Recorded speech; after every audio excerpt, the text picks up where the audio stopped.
أعوذ بالله من الشيطان الرجيم. بسم الله الرحمن الرحيم.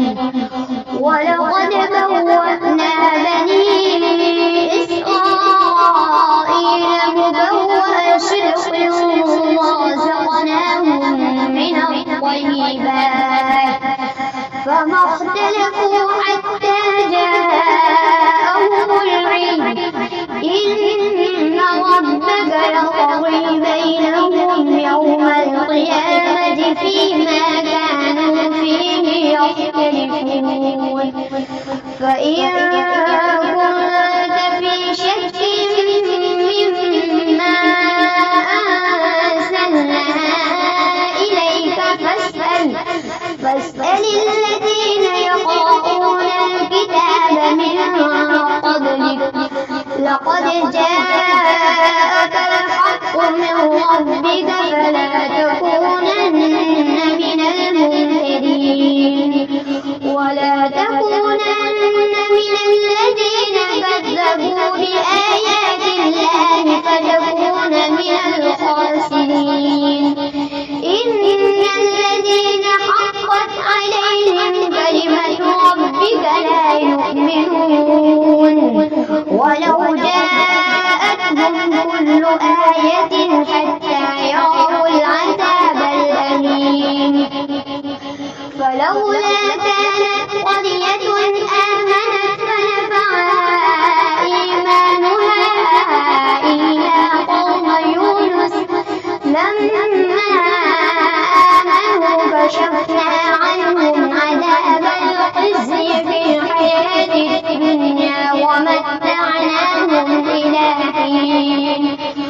ولو شاء ربك لآمن من في الأرض كلهم جميعا أفأنت تكره الناس حتى يكونوا مؤمنين. وما كان لنفس أن تؤمن إلا بإذن الله ويجعل الرجس على الذين لا يعقلون.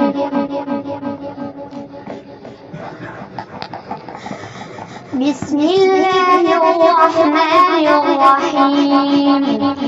ولقد ذرأنا لجهنم كثيرا من الجن والإنس لهم قلوب لا يفقهون بها ولهم أعين لا يبصرون بها ولهم آذان لا يسمعون بها أولئك كالأنعام بل هم أضل أولئك هم الغافلون. ولله الأسماء الحسنى فادعوه بها وذروا الذين يلحدون في أسمائه سيجزون ما كانوا يعملون. وممن خلقنا أمة يهدون بالحق وبه يعدلون. والذين كذبوا بآياتنا سنستدرجهم من حيث لا يعلمون وأملي لهم إن كيدي متين. أولم يتفكروا ما بصاحبهم من جنة إن هو إلا نذير مبين.